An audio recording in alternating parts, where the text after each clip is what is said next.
وَمَا تَشَاءُونَ إِلَّا أَن يَشَاءَ اللَّهُ رَبُّ الْعَالَمِينَ.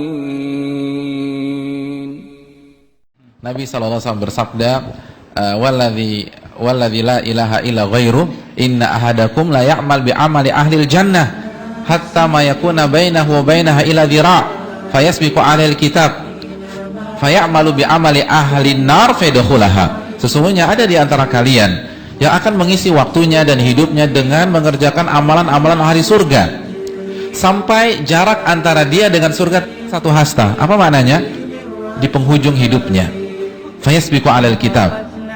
Namun kitab Allah mendahulinya dan ia tergelincir mengerjakan amalan ahli neraka di akhir hayatnya tersebut, maka ia dimasukkan ke dalam neraka. Na'udzubillah. Wa inna ahadakum, lalu Nabi melanjutkan hadisnya, dan sesungguhnya di antara kalian la ya'mal bi amali ahli nar, ada yang mengisi kehidupannya dengan mengerjakan amalan-amalan ahli neraka, hatta ma yakuna bainahu wa bainaha illa dhira', sampai jarak antara dia dengan neraka tinggal 1 hasta. Apa artinya?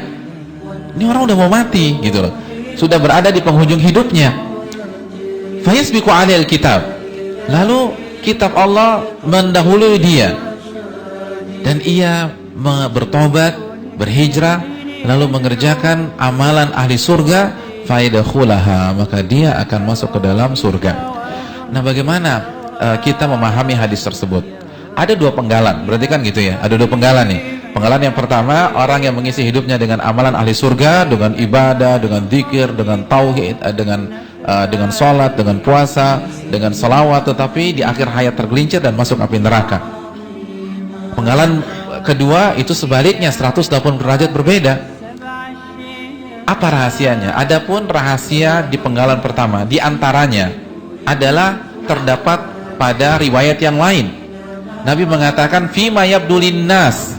Jadi orang yang mengisi kehidupannya dengan amalan-amalan ahli surga, ternyata itu hanya di hadapan manusia. Hanya di hadapan manusia. Jadi ketika manusia tidak ada, dia bermaksiat kepada Allah Subhanahu wa taala, atau dia tidak ikhlas kepada Allah ketika dia beribadah, ketika dia sholat, ketika dia berzikir, ketika dia berpuasa, semua ibadahnya hanya mencari pujian dan pandangan manusia.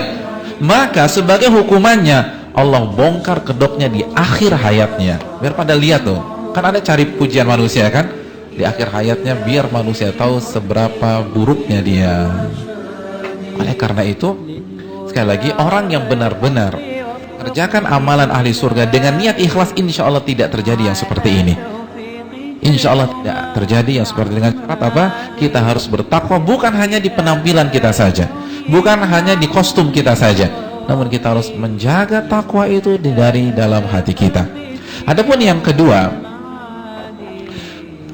dijelaskan oleh sebagian para ulama seperti Al-Imam An-Nawawi rahimahullahu ta'ala, ini karena rahmat dan karunia Allah Subhanahu wa ta'ala. Ada orang yang seumur hidupnya mengerjakan kemaksiatan seperti kisah pembunuh 99 plus 1 nyawa itu, hadis Muslim. Kan dia kerjanya ngebunuh orang, mungkin ngebacok orang, nikam orang, tapi ternyata di akhir hayatnya dia bertobat dan dia berhijrah, dan di tengah jalan meninggal dan dia dimasukkan ke dalam surga. Dijelaskan oleh para ulama ketika membicarakan hadis ini murni karena rahmat dan karunia Allah Subhanahu wa taala.